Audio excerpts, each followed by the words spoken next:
கட்நாயக்கா விமான நிலையத்தில் சிக்கிய இலங்கையர் பொதியில் கண்டுபிடிக்கப்பட்ட பொருள்.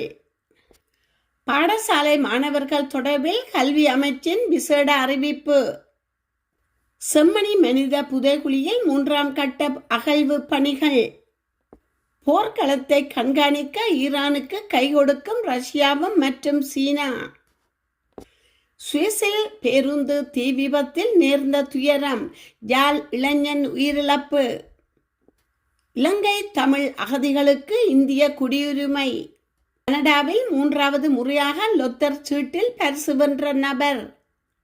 விழுந்து நொறுங்கியது அமெரிக்காவின் இராணுவ விமானம், மீட்பு பணிகள் தீவிரம். அமீரகத்தை நோக்கி தொடர்ந்து ஏவப்படும் ஈரானின் ஏவுகணைகள். ஈரானில் 3.2 மில்லியனுக்கும் அதிகமான மக்கள் இடம்பெயர்வு, இன்னொரு முள்ளிவாய்க்கால் அவலம். இனி தொடர்கிறது விரிவான செய்திகள். கொழும்பு நகரத்துக்குள் நுழையும் வாகனங்களுக்கான நிறுத்து கட்டணம் வசூலிப்பதை தற்காலிகமாக நிறுத்தி வைக்க கொழும்பு மாநகர சபை முடிவு செய்துள்ளது. தொடர்பில் ஊடகங்களுக்கு கொழும்பு மாநகர சபை அதிகாரிகள் கூறுகையில், மறு அறிவிப்பு வரும் வரை இந்த முடிவுடன் நடைமுறைக்கு வருகிறது. மத்திய கிழக்கு பிராந்தியத்தில் நிலவும் மோதலின் விளைவாக நாட்டின் நிலவும் எரிபொருள் விநியோக பிரச்சனைகளை கருத்தில் கொண்டு இந்த முடிவு எடுக்கப்பட்டுள்ளது. இந்த முடிவுக்கு கொழும்பு மாநகர சபையின் நிதிக்குழு இந்த முடிவுக்கு ஒப்புதல் அளித்துள்ளது. கொழும்பு நகரத்துக்குள் நுழைந்த வாகனங்களை நிறுத்துபவர்களிடம் நிறுத்த கட்டணம் வசூலிக்கப்படுகிறது. இருப்பினும் தற்போதைய உலகளாவிய நெருக்கடியால் பொதுமக்கள் சிரமங்களை எதிர்கொள்வதாக எங்களுக்கு தகவல்கள் கிடைத்துள்ளன. இந்த நிலையிலேயே நிறுத்த கட்டணம் வசூலிப்பதை தற்காலிகமாக நிறுத்தி வைக்க நிதி குழு ஒப்புதல் அளித்துள்ளது என கூறியுள்ளனர். புலனறுவை புலஸ்திகமா தம்பாலா பிரதான வீதியில் இடம்பெற்ற கோர விபத்தில் மோட்டார் சைக்கிளில் பயணித்த இளைஞர் ஒருவர் சம்பவ இடத்திலேயே உயிரிழந்துள்ளார். இந்த சம்பவம் நேற்று இடம்பெற்றதாக தெரிவிக்கப்பட்டுள்ளது. தம்பாலா 400 மார்க்கத்தில் உள்ள கெவலகட்ட பிரதேசத்தின் வளைவான பகுதியில் இந்த விபத்து நிகழ்ந்துள்ளது. அதே வேகமாக வந்த மோட்டார் சைக்கிள் வளைவு ஒன்றில் திரும்ப முற்பட்ட போது எதிரே வந்த பேருந்து ஒன்றுடன் மோதி விலகிச் சென்றது. அவ்வாறு விலகிச் சென்ற மோட்டார் சைக்கிள் கட்டுப்பாட்டை இழந்து மற்றொரு பேருந்துடன் நேருக்கு நேர் மோதியுள்ளது. விபத்து தொடர்பில் போலீசார் மேற்கொண்ட ஆரம்ப கட்ட விசாரணைகளில் அதிர்ச்சி தகவல் வெளியாகியுள்ளது. விபத்து நடந்த மோட்டார் சைக்கிளின் பக்கவாட்டு தாங்கி கீழிறங்கிய நிலையில் இருந்துள்ளது. வளைவில் திரும்பும் போது அந்த தாங்கி தார் வீதியில் மோதியதால் ஓட்டுநரால் மோட்டார் சைக்கிளை கட்டுப்படுத்த முடியாமல் போயுள்ளது.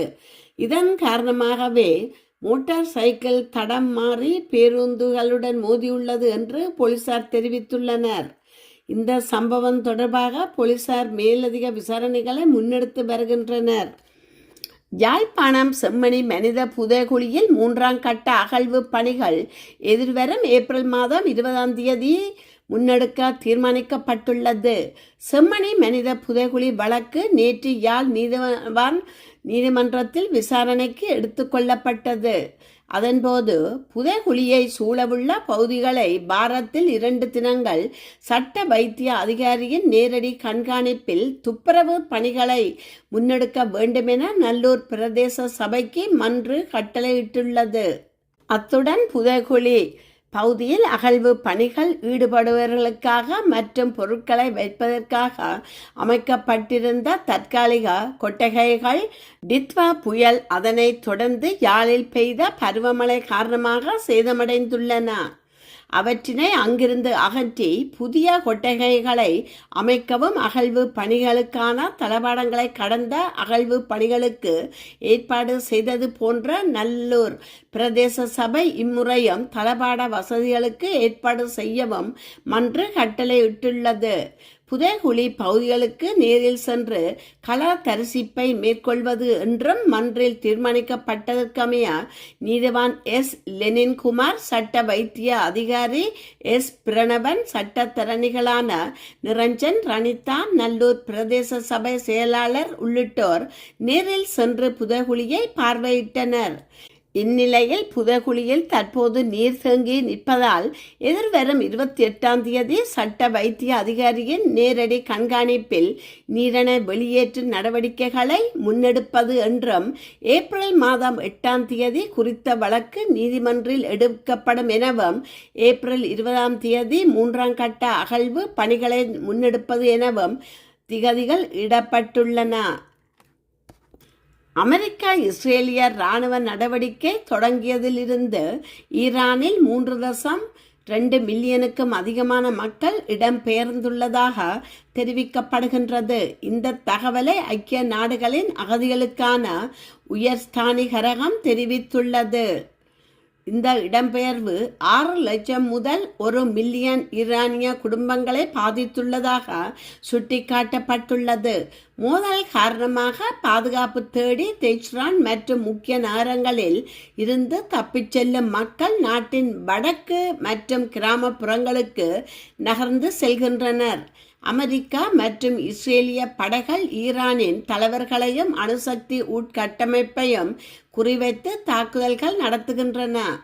போர் காரணமாக பாடசாலைகள் மற்றும் வைத்தியசாலைகள் உட்பட ஆயிரக்கணக்கான பொது தளங்கள் பாதிக்கப்பட்டுள்ளதாக ஈரானிய அரசாங்கம் கூறுகிறது.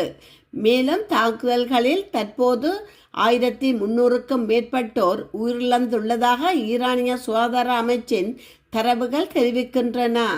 அதேவேளை இலங்கையில் இடம்பெற்ற உள்நாட்டு போரில் இறுதிக்கட்ட போரில் முள்ளிவாய்க்காலில் இருந்து மக்கள் சாரையாக உயிரை கையில் பிடித்துக்கொண்டு வெளியேறியமை ஈழத்தமிழ் மக்களுக்கு இன்றைய ஈரானின் நிலை நினைவூட்டி நெஞ்சை கனக்கச் செய்கின்றது. வரவிருக்கும் குளிர்காலத்தை முன்னிட்டு பிரிட்டிஷ் ஏர்வேஸ் இலங்கைக்கான விமான சேவைகளை ஆரம்பிக்க உள்ளதாக அறிவித்துள்ளது.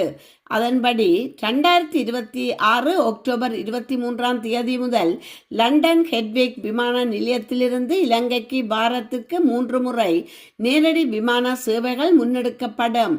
இந்த விமான சேவைகளுக்கான பயணச்சீட்டு விற்பனை நேற்று ஆரம்பமானதாக குறிப்பிட்டுள்ளது. இலங்கையிலிருந்து லண்டனுக்கு நேரடி விமான சேவைகளை முன்னெடுக்கும் ஒரே விமான சேவையாக ஸ்ரீலங்கா ஏர்லைன்ஸ் மாத்திரமே தற்போது காணப்படுகிறது. மத்திய கிழக்கில் தீவிரமடைந்துள்ள போர் சூழலை கருத்தில் கொண்டு துபாய் மற்றும் ரியாத் நகரங்களுக்கான அனைத்து விமான பயணங்களை எதிர்வரும் ஏப்ரல் மாதம் 30ஆம் தேதி வரை ரத்து செய்வதாக ஹாங்காங்கின் கெத் பசிபிக் விமான சேவை நிறுவனம் அறிவித்துள்ளது. கெத்தே பசிபிக் விமான சேவை நிறுவனம் புதன்கிழமை வெளியிடப்பட்டுள்ள உத்தியோகபூர்வ அறிக்கையில் மத்திய கிழக்கின் தற்போதைய பாதுகாப்பு நிலவரங்களை உன்னிப்பாக அவதானித்து வருவதாகவும் ஏற்கனவே மார்ச் மாதம் வரை நடைமுறையில் இருந்த விமான ரத்து நடவடிக்கையை தற்போது ஏப்ரல் 30 வரை நீடித்துள்ளதாகவும் புதன்கிழமை தெரிவித்துள்ளது. பாதிக்கப்பட்ட பயணிகள் எவ்வித மேலதிக கட்டணமின்றி தமது பயண திகதிகளை மாற்றிக்கொள்ள அல்லது முழுமையாக பணத்தை பெற்றுக்கொள்ள முடியும் என அறிவிக்கப்பட்டுள்ளது. சர்வதேச சந்தையில் மசகு எண்ணெய் விலை அதிகரித்துள்ளதாகவும் அதனால் எரிபொருள் செலவை சமாளிக்க கெத்தே பசிபிக் நிறுவனம் தனது எரிபொருள் மேலதிக கட்டணத்தை 2 மடங்காக அதிகரித்துள்ளமை குறிப்பிடத்தக்கது.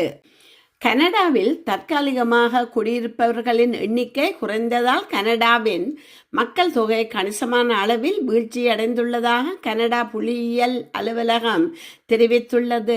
2025ஆம் ஆண்டில் கனடாவின் மக்கள் தொகை 100,000க்கும் அதிகமான அளவில் வீழ்ச்சியடைந்துள்ளது. கல்வி மற்றும் பணி அனுமதி பெற்று கனடாவில் தற்காலிகமாக வாழ்வோர் எண்ணிக்கை குறைந்ததே கனடாவின் மக்கள் தொகை குறைய காரணமாக அமைந்தது.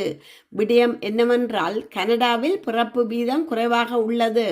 சொல்லப்போனால் 2025ஆம் ஆண்டு அக்டோபர் மாதம் 2026 ஜனவரி வரையிலான காலகட்டத்தில் பிறந்த குழந்தைகளின் எண்ணிக்கையை விட இறந்தவர்களின் எண்ணிக்கை 781 கூடுதலாக உள்ளது. ஆக மக்கள் தொகையில் இந்த இடைவெளியை ஈடு செய்ய புலம்பெயர்தான் உதவியாக உள்ளது என்பது குறிப்பிடத்தக்கது. அமெரிக்காவின் கலிபோர்னியா மாநிலத்தில் 6 ஆண்டுகளுக்கு முன்பு மர்மமான முறையில் காணாமல் போன சிறுமி ஒருவர் வடக்கு கரோலினா மாநிலத்தில் பத்திரமாக மீட்கப்பட்டுள்ளார். சிறுமி மீட்கப்பட்டமையானது அதிகாரிகளின் நீண்டகால தேடுதல் வேட்டைக்கு கிடைத்துள்ள மிக பெரிய வெற்றியாக இது பார்க்கப்படுகிறது. கடந்த 2020ஆம் ஆண்டு ஜூன் மாதம் 2ஆம் தேதி கலிபோர்னியாவின் துவர்டே பகுதியைச் சேர்ந்த 5 வயது சிறுமியான கரேன் ரோஜர்ஸ் மர்மமான முறையில் காணாமல் போயிருந்தார். லாஸ் ஏஞ்சல்ஸ் காவல்துறையினர் இது தொடர்பாக தீவிர விசாரணை நடத்தி வந்த போதிலும் பல ஆண்டுகளாக சிறுமி குறித்த எந்த தகவலும் கிடைக்காமல் இருந்தது. இந்நிலையில் லாஸ் ஏஞ்சல்ஸ் காவல்துறை அதிகாரிகளுக்கு கிடைத்த இரகசிய தகவலின் அடிப்படையில் வடக்கு கரோலினாவில் உள்ள ஒரு குறிப்பிட்ட பாடசாலையில் அதிகாரிகள் சோதனையிட்டனர். அங்கு கரேன் ரோஜர்ஸ் இருப்பதை உறுதி செய்த காவல்துறை அதிகாரிகள் செவ்வாய்க்கிழமை அவரை பத்திரமாக மீட்டனர். தற்போது 11 வயதாகும் அந்த சிறுமி கடந்த 6 ஆண்டுகளாக தனது உண்மையான அடையாளத்தை மறைத்து வேறொரு பெயரில் வாழ்ந்து வந்தது விசாரணையில் தெரிய வந்துள்ளது. இந்நிலையில் மிக பழைய வழக்குகளில் இதுபோன்ற நேர்மையான முடிவுகள் கிடைப்பது மிகவும் அரிது.